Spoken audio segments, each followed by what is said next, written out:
pakai mobil apa pakai motor? Pakai motor, Pak. Tuh, sering banyak pecah. Sering, malahan mah. Ya, inilah perbincangan seorang pemuda bernama Holis Muhlisin yang menceritakan alasannya memviralkan jalanan desa yang rusak di Garut. Kepada Gubernur Jawa Barat Deddy Mulyadi, Holis menyampaikan bahwa ia merupakan penjual telur yang membawa telurnya melewati jalan-jalan di desa menggunakan sepeda motor. Kondisi jalan yang rusak di desa membuat telur-telur yang dibawa Holis jatuh dan banyak yang pecah. Bahkan Holis pernah mengalami kecelakaan akibat jalan rusak di desa. Kesehatan itu fokus jangan dulu melaksanakan kegiatan yang lain yang bukan di antaranya pakai mobil apa pakai motor? Pakai motor, Pak. Tuh, sering banyak pecah. Sering, malahan mah waktu itu terjadi kecelakaan jatuh gitu telur. Jadi rugi. Jadi dari sana sih.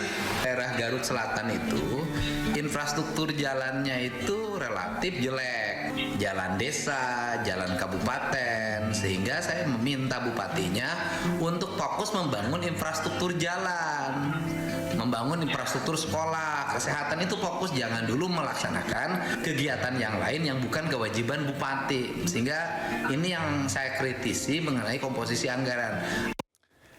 Sebelum sampai di Gubernur Jawa Barat, berita viral soal jalan desa rusak ini lebih dahulu sampai ke pemerintah Kabupaten Garut, Jawa Barat. Bupati Garut meminta aparat desa tidak berlebihan merespon kritikan warganya. Dan juga mungkin karena bahasa penyampaiannya mungkin tidak berkenan sehingga menimbulkan reaksi yang menurut saya berlebihan lah dari keluarganya. Kita sudah mencoba membuat memediasi via Pak Camat. Ada ini nggak Pak dampak itu teguran lisan atau tertulis? Kita Camat panggil, nanti kita panggil juga udah. Ya. Kita kepanggil sama kita dan saya berharap mereka ada islah. Dua-dua juga menurut saya, dua-duanya juga perlu duduk bersama lah. Dua-duanya memiliki kepedulian untuk membangun desa yang pasca Pagalian. Assalamualaikum warahmatullahi wabarakatuh. Sampurasun, selamat siang. Jadi bersama dengan siapa? Siapa yang tidak kenal dengan Holis Muhlisin, pemuda asli Panggalih Cisewu yang kemarin mungkin lagi diperbincangkan oleh banyak pihak. Tadi saya ngobrol, tentu saja obrolannya seperti yang sudah teman-teman tahu arahnya kemana. Tapi intinya saya memastikan bahwa masyarakat siapapun bebas mengkritik, boleh membuat konten, tidak usah takut. Yang seharusnya dewasa adalah pemerintahnya, betul tidak? Tuh, ngomong atuh, di konten ini rame. Gimana perasaannya setelah satu Indonesia membicarakan? Senang sekali. Tentunya tuh. Alah, atau ada hal baru yang didapatkan dari kejadian ini? Kalau upami belum bahasa Sunda ya? Iya, nanti ada translationnya di bawah. Ya. Upami abdi mah hoyong abdi mah. Ieu teh urang teh dulur kabeh. Betul. Terus ulah aya istilah kantar kakaitan calang supaan. Is brother. Kita semua bersaudara. Iya, gitu. Jadi pinginnya baik-baik aja ya, semuanya damai-damai aja. Dan juga tadi saya udah ngobrol bahwasanya memang mengakui ada keterlambatan pembangunan di Garut Selatan dan minta sama-sama kita support ya pembangunan Garut Selatan yang memang butuh waktu. Sehat selalu untuk Kang Holis. Salam buat istri dan anaknya. Sehat selalu. Semoga selalu dilancarkan kebahagiaannya. Hatur nuhun. Sebelumnya pemirsa, sebuah video viral diduga adanya intimidasi terhadap seorang warga di Kabupaten Garut, Jawa Barat.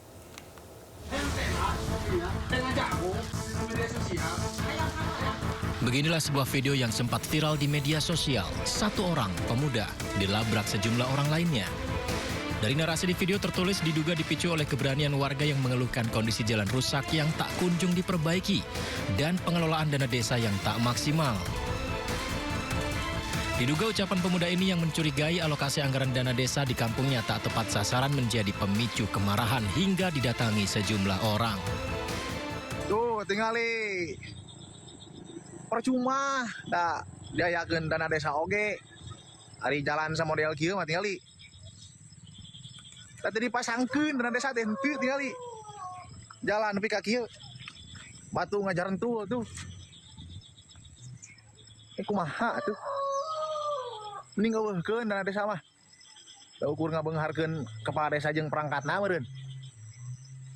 Naon diayakeun dana desa ge percuma. Jadi pasangkeun tuh jalan butut.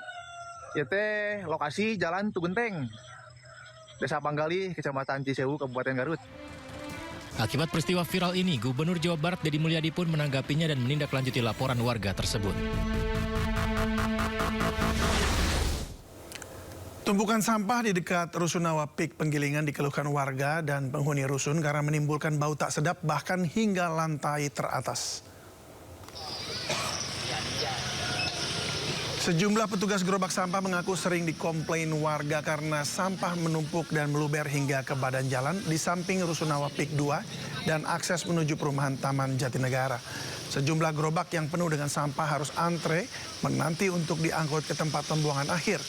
Kondisi jalan ini menjadi becek, bau pekat hingga mengganggu aktivitas warga dan lalu lintas. Menurut salah seorang petugas, hal ini sudah berlangsung selama berhari-hari karena armada truk sampah hanya sedikit. Maaf nih rekan-rekan semuanya pada full gerobak ya.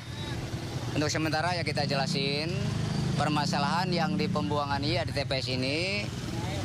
Makanya sampah bececeran sampai ke jalan, ya intinya mengganggu akses jalan lah ya. Karena ada kekurangan. Kekurangannya satu ya armada ya.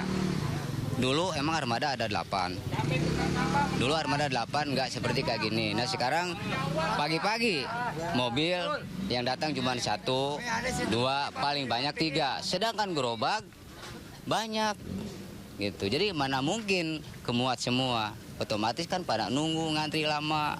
Dari jam 6 sampai jam 10 malam kita baru bisa bongkar.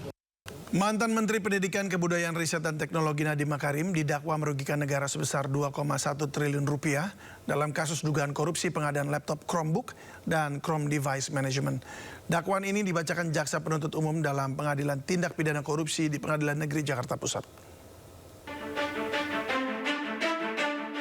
Mantan Menteri Pendidikan, Kebudayaan, Riset, dan Teknologi Nadiem Anwar Makarim didakwa secara resmi telah merugikan negara sebesar 2,1 triliun rupiah dalam kasus dugaan korupsi pengadaan laptop Chromebook dan Chrome Device Management dalam program digitalisasi pendidikan tahun 2019-2022.